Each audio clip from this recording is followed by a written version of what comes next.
Monggo. Silakan Mas Dimas Fahnul Jordan. Ya Bu, terima kasih atas waktunya. Assalamualaikum warahmatullahi wabarakatuh. Waalaikumsalam. Apa kabar Cucu? Alhamdulillah baik Bu. Jadi Dimas Jordan ini panggilannya Jojo Pak Tito. Ya, oke. Sehat selalu ya Mas. Monggo silakan. Perkenalkan sebelumnya, nama saya Dimas Fahnul Jordan. Saya mahasiswa semester 7 Teknik Mesin di Unisma. Sekarang saat ini saya sebelumnya berbisnis itu di bidang kuliner yang seperti dibilang sama Ibu Jenny, yaitu roti compol yang tadi disampaikan juga sama Bu Ida ya. Nah, setelah saya tahu, saya mengikuti bisnis di era 2021 ini, yang awalnya saya itu tertarik pada bisnis ekspor. Sebelum saya bahas di bidang energi ya, jadi saya tertarik pada bisnis ekspor, sehingga saya mempelajari apa sih yang bisa saya manfaatkan di bisnis ekspor itu yang penggunaannya hampir setiap hari. Nah, setelah itu saya browsing-browsing nih, awalnya di YouTube, TikTok, dan lain-lain itu karena ternyata sumbernya itu banyak sekali. Jadi di bidang energi yang paling bisa dibilang itu demand-nya tinggi sekali antara di lokal Indonesia maupun di internasional. Nah, untuk itu saya di bidang energi alternatif ini saya bukan bisa dibilang itu berdagang itu di bidangnya itu jenisnya ya, itu wood pellet. Jadi seperti yang ada di layarnya di Zoom ini, itu yang sebelahnya flyer saya itu ada produknya. Biar dijawab, dibantu sama Bu Ida ya. Diklik lagi Bu, coba.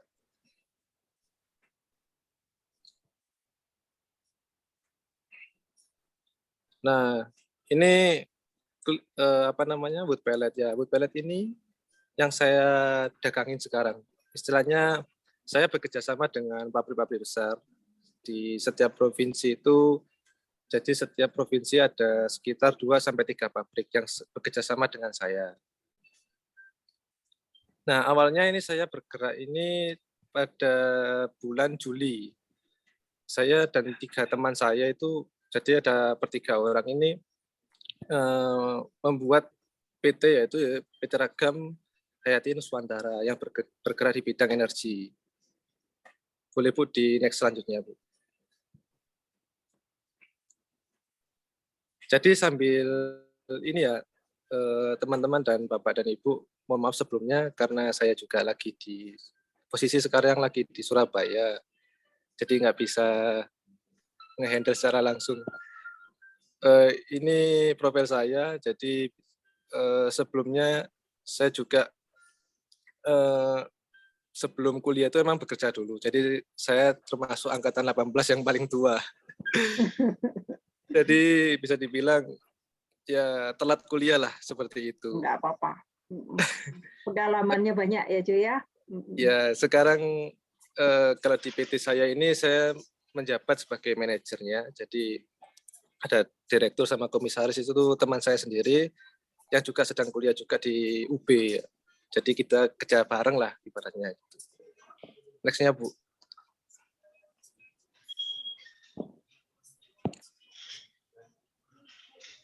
Ini visi misi company profile saya. Jadi memang kita bergerak di bidang industri supplier biomasa ya.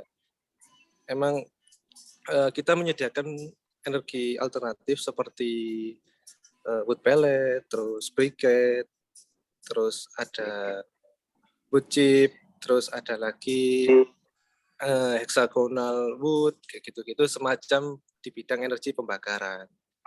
Jadi visi-visinya seperti itu yang bisa dilihat. Jadi selama 3 bulan ya, mungkin berjalan Juli itu sampai sekarang 4 bulan lah. Itu saya masih tergolong baru ya, jadi masih untuk pasar masih belum banyak. Tapi untuk saat ini kami memang sudah mensuplai di beberapa pabrik ya. Jadi kami juga jualnya itu enggak satu jenis, jadi beragam jenis yang memang di bidang energi tadi. Jadi saya kasih tahu spesifikasi saja yang memang kita kita dagangin itu sekarang itu di wood pellet. Coba Bu, di pengertiannya Bu.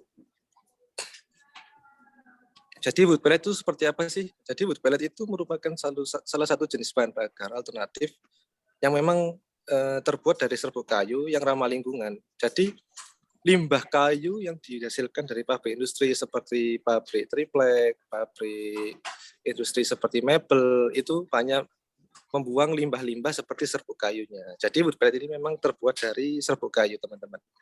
Nah, serbuk kayu ini diolah menjadi pellet ini melalui mesin pellet. Nanti saya kasih contoh prosesnya ya. Jadi ini pengertiannya aja. Jadi ini dipakai karena satu, pengganti bahan bakar batu bara. Karena batu bara khususnya di seluruh dunia ya, ini memang kan bahan bakar fosil teman-teman. Jadi bahan bakar yang akan habis pada masa waktunya. Jadi sehingga kalau kita pakai bahan bakar batu bara terus otomatis kan hasil bumi itu habis ya. Jadi kita harus mempunyai energi terbarukan. Lah, muncullah wood pellet ini. Wood pellet ini saat ini di Indonesia mulai digerakkan untuk pengguna PLTU ya. PLTU itu satu PLTU itu penggunaan 1 bulan itu sekitar 3.000 ton. Sedangkan untuk PLTU yang ada di Jawa ini udah lebih ada sekitar 7 atau 8 ya. Itu ada PLTU beberapa tempat yang memang harus mewajibkan memakai 5% biomas. Jadi sekarang aturan pemerintah itu 95% biomas, 5% untuk 5% untuk biomas, 95% batu bara. Sedangkan untuk harga perbandingan batu bara dan wood pellet itu perbandingannya sekarang kalau harga internasional itu $200 per ton. Untuk wood pellet sendiri cuma $100. Jadi 2:1. Jadi penggunanya lebih ramah lingkungan. Satu, untuk pembakarannya kalorinya lebih tinggi untuk kalorinya sama, jadi nggak ada lebih tinggi karena masih lebih tinggi batu bara. Untuk harga kosnya bisa turun bisa 50%, seperti itu.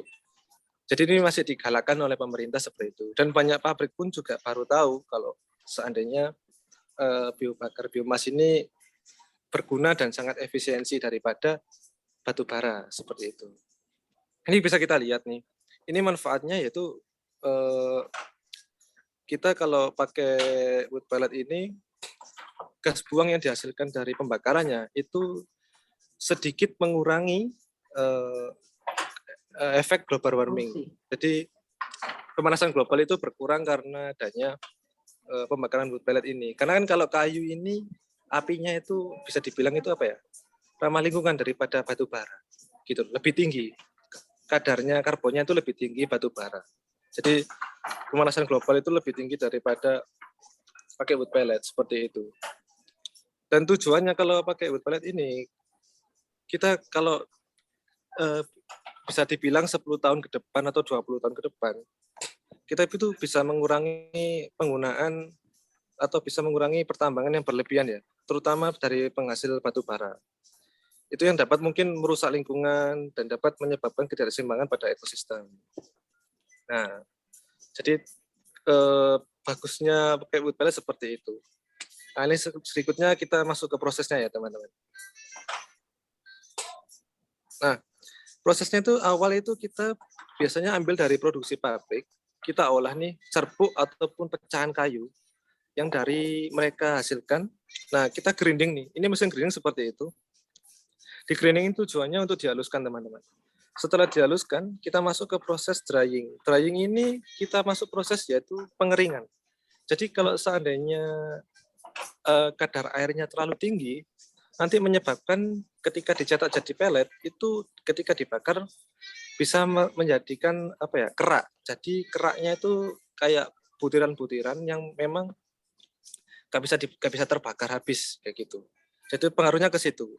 Jadi maksimal itu biasanya yang pabrik bikin itu 0 sampai 5%, maksimal tuh 5% air, kadar airnya. Sehingga pada proses pembakaran, ketika dibakar di tungku maupun di kompor maksudnya tuh kompor pabrik ya, itu reduksinya hanya cuma 3% sampai 2 sampai 3% saja. Ya gitu. Setelah di drying, itu langsung proses mesin wood pellet. Nah, itu dicetak menjadi seperti gambarnya tadi, seperti kayak kapsul-kapsul ya, itu dicetak seperti itu. Gunanya di mesin itu tadi memadatkan serbuk-serbuk tadi sehingga nilai bakar atau nilai kalori bakarnya itu menjadi lebih tinggi, teman-teman. Jadi lebih, kalau bahasa Jawanya lebih barak gitu loh, seperti itu.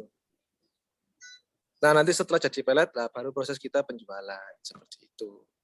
Untuk saat ini mungkin itu ya, maksudnya mungkin saya sedikit sharing tentang Bu Pelet seperti itu.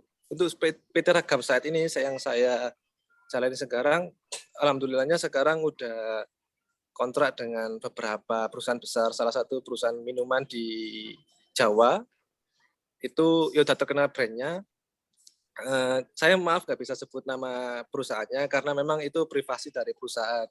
Nggak boleh ya, maksudnya perusahaan di saya gitu nggak boleh seterusnya gitu. Cuman ini salah satu.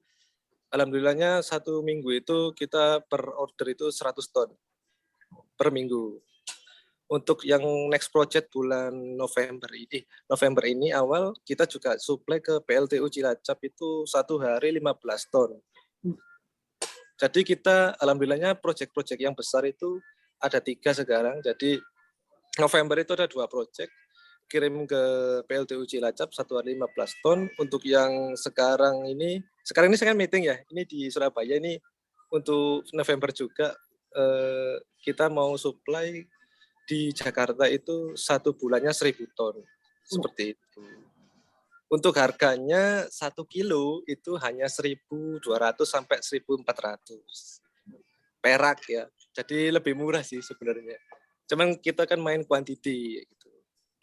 Alhamdulillah sih selama 3 bulan ini kita effortnya benar-benar bisa dapat proyek yang besar-besar seperti itu. Sampai usaha saya yang kuliner pun nggak tahu sekarang. Jadi ya sih terurus, masih termonitor. Cuman sekarang lebih fokus ke bidang energi ini kayak gitu. Mungkin gitu aja sih Bu, sepintas dari energi terbarukan tentang wood pellet. Mungkin teman-teman bisa bertanya-tanya, boleh dipersilahkan. Oke, ditahan dulu, mungkin Ibu, mungkin dikomen dulu sama Bapak dosennya yang kebetulan ahli di bidang teknologi juga ya, mungkin Bapak Tito, monggo dikomen dulu.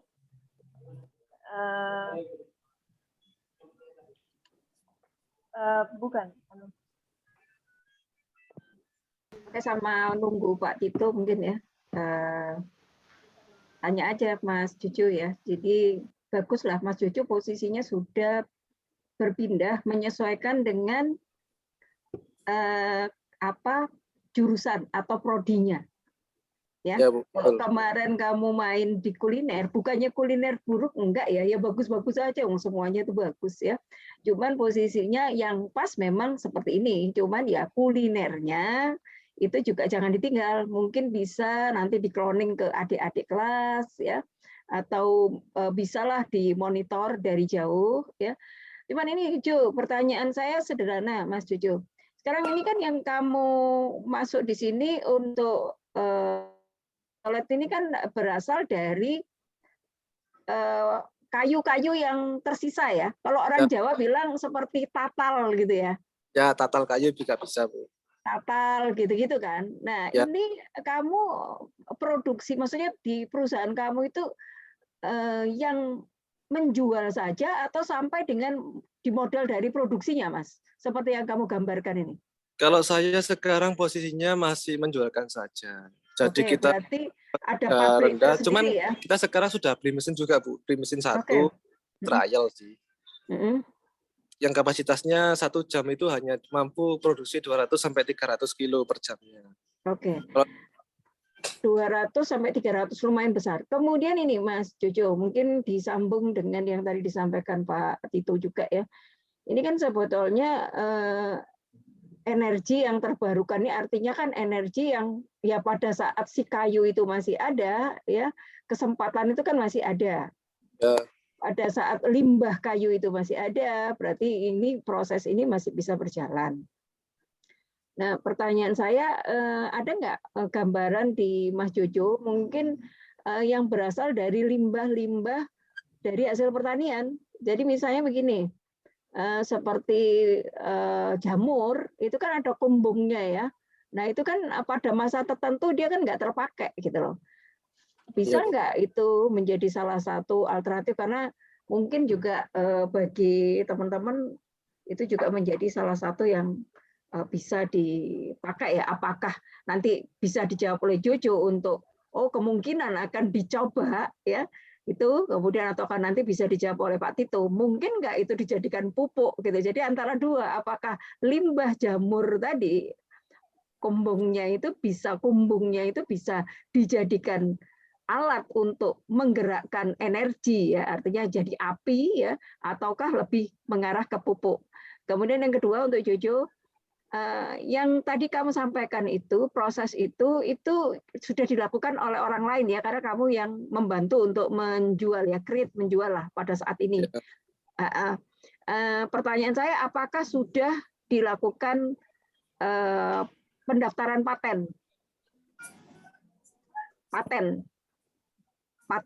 Brand Bu maksudnya?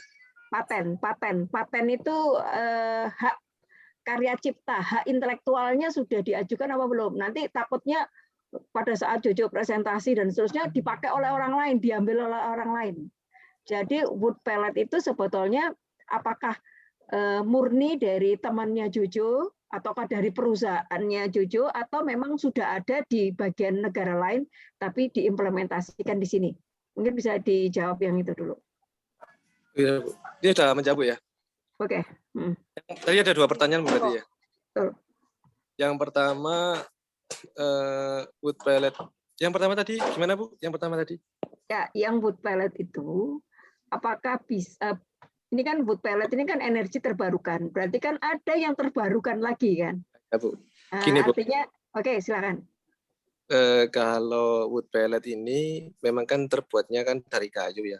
Namanya aja ya Bu ya. Pellet itu cuma mesinnya saja. Jadi seperti kapsul-kapsul. Nah, kalau di yang pertanian, contohnya kemarin itu dibuat dari ampas tebu. Jadi betul.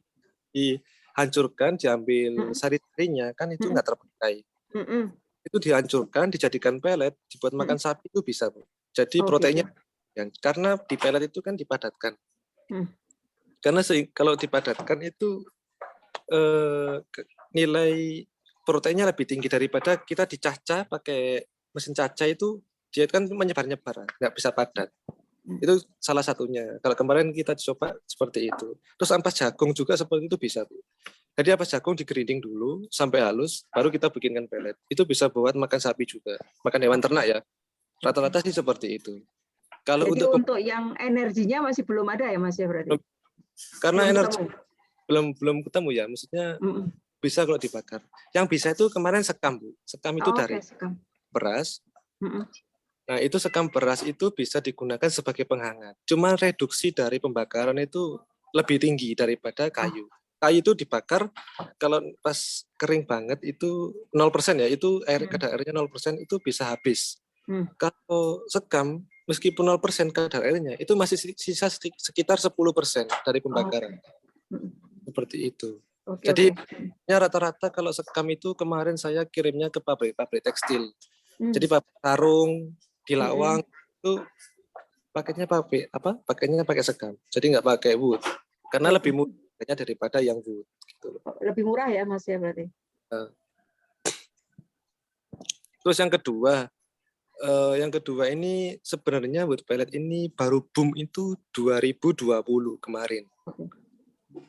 Nah sebenarnya ini Korea itu sebenarnya untuk pembikinan itu dari Korea sama Jepang.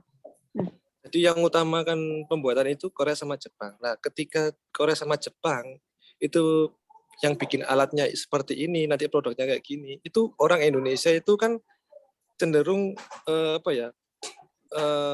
maksudnya saya tuh di Indonesia tuh cenderung pertaniannya kan tinggi. Otomatis kan untuk pepohonan kan lebih banyak, bahan baku lebih banyak. Pembuatan pabrik-pabrik industri yang kayu juga lebih banyak. Karena di Jepang dan Korea kan terbatas Bu ya, untuk kapasitasnya. Otomatis rata-rata pabrik yang saya kerjasamai ini mereka impor dari Cina. Impor dari Jepang, Cina, sama Korea. Untuk mesinnya ya. Yang mesinnya itu bisa dibilang kalau di lokal itu ada cuman kalau dibilang itu kurang efisiensi. Paling cuma 2 bulan, 3 bulan itu perbaikan selalu. Kalau dari impor mereka lebih lama penggunanya. Harganya memang satu mesin itu sekitar kalau mengikuti dolar ya di atas 500 sampai 700 juta. Gitu. Jadi memang yang pelopori dari negara lain bukan langsung Indonesia. Oke. Baik, terima kasih Mas Jojo. Mungkin dari Pak Tito. Monggo, Bapak. Ya, terima kasih. Tadi saya sempat mendengar bahwa saya tuh Bapak sempat bilang bahwa saya tuh wood pellet itu mirip sama briquette, Pak. Iya. Iya, mirip sama briquette. Iya.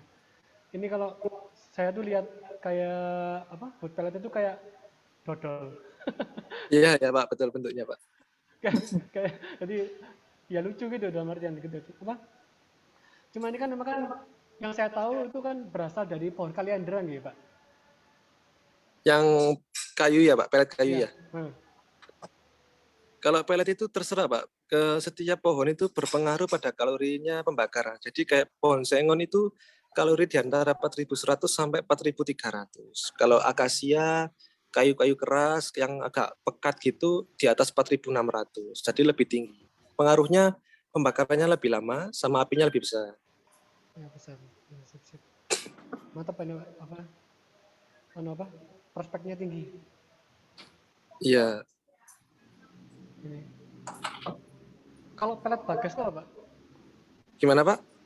Kan ada pelet batang sama pelet bagas gitu. Kalau pelet batang sama bagas itu bedanya cuma di strukturnya aja, di bentuknya aja. Oh, di bentuknya aja. Ya, kayak itu yang saya kasih tadi itu pelet batang bentuknya. Coba saya nggak kasih contoh yang pelet bagasnya ya Pak ya. Iya. Nanti coba di searching di ini Pak. Mohon maaf sebelumnya. Jika berarti bahan baku yang paling baik itu apa Pak kalau mau membuat wood pellet? Ini Pak, kalau wood pellet ini tergantung sama pembelinya ya. Kadang pembeli minta harga murah tapi kalori tinggi kan nggak mungkin juga. Karena kan kalau kalori tinggi itu harganya juga mahal. Otomatis dari kelihatan warna. Jadi semakin pekat warnanya itu semakin tinggi kalorinya Pak. Jadi kayunya semakin hitam. Kalau di pellet itu jadi hitam. Kalau agak cerah, cemara coklat-coklat itu kalorinya masih standar biasa seperti itu. Ciri-cirinya cuma itu aja. Patokannya cuma di warna. Warnanya semakin pekat, semakin tinggi kalorinya.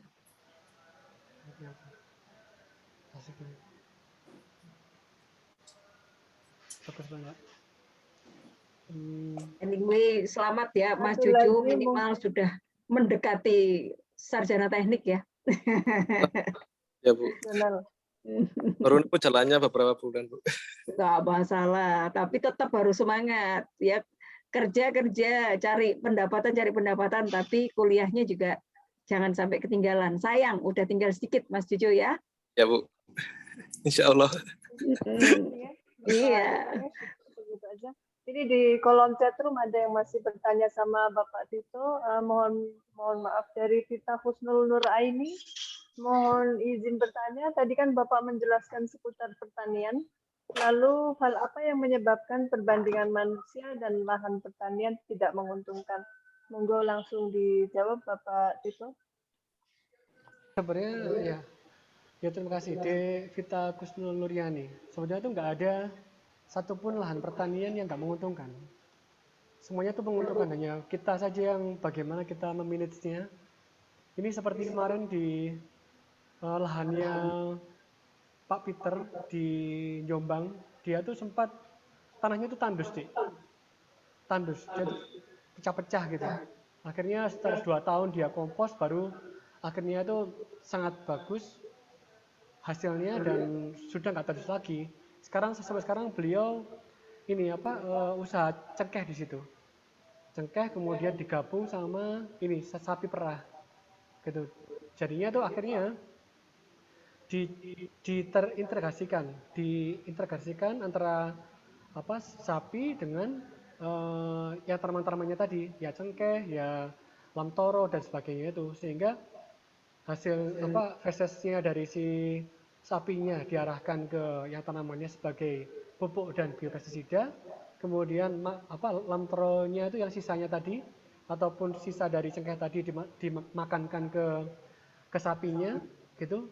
Yang tentunya dia punya teknik sendiri dan ternyata kuncinya dia tuh mengapa kok arsunya juga dia nggak bau, kemudian juga hasil komposnya juga bagus dan ternyata tuh dari sapinya tuh dikasih makanannya campurannya itu dikasih campuran lactobacillus sih, sama kayak Yakult,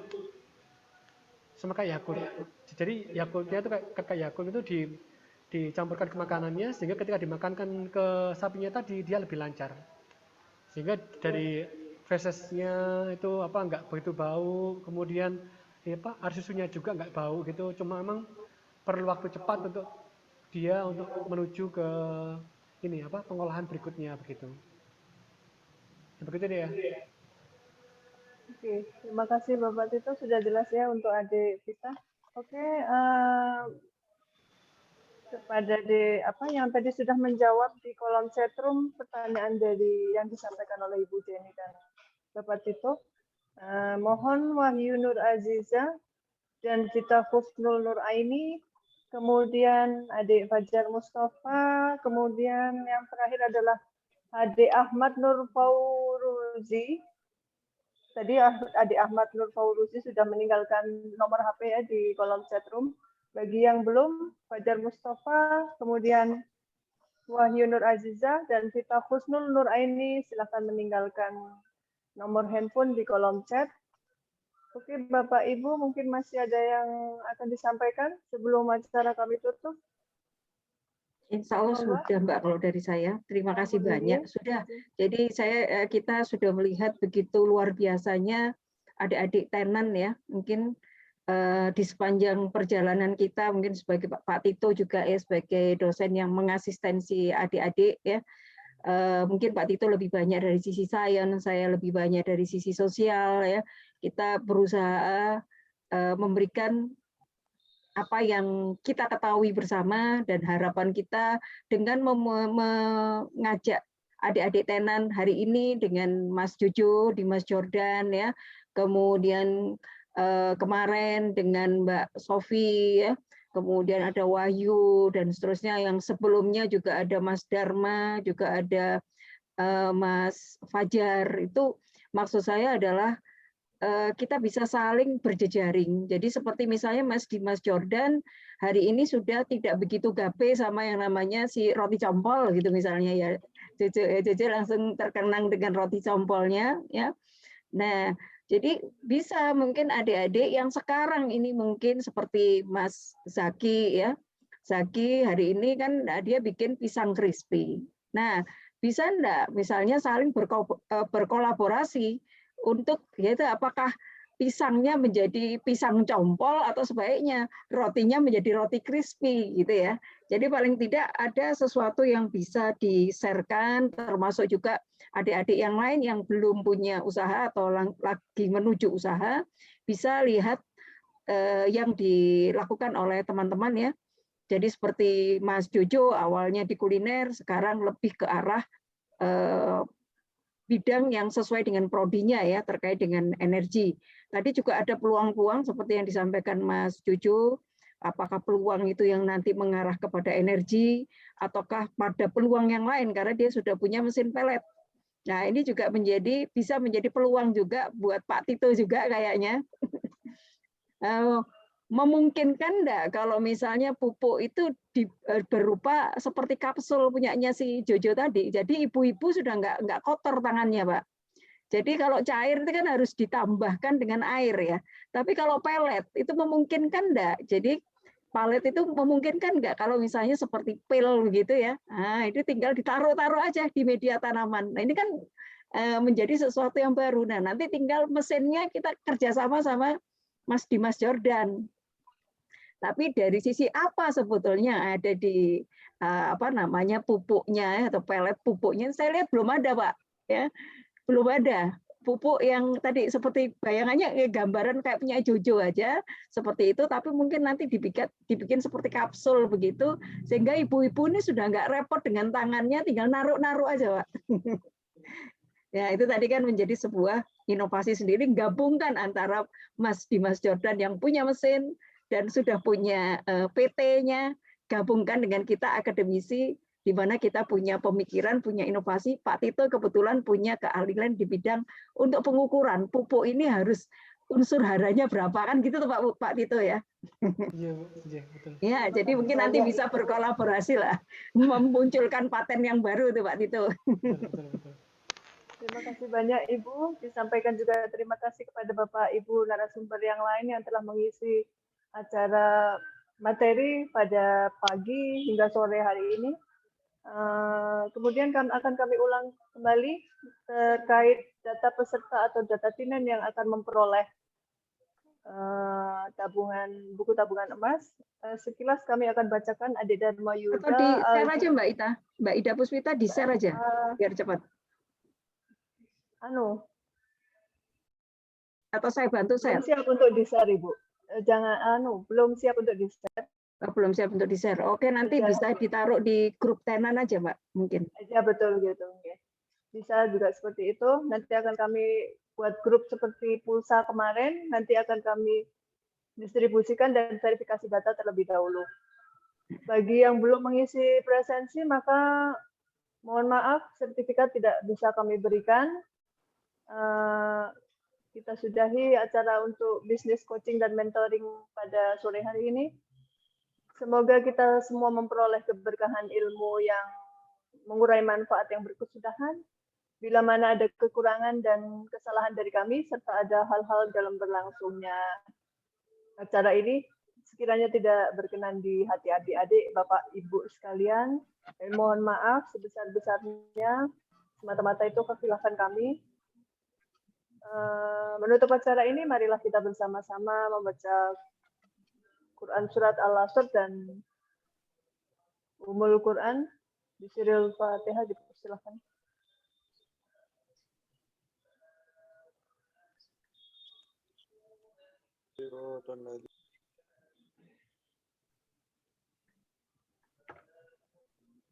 Amin. Amin ya rabbal alamin. Allahumma ighfir lana dzunubana wa liwalidina wa masyayikhina wa jami'il muslimina wal muslimat wal mu'minina wal mu'minat al-ahya'i minhum wal amwat.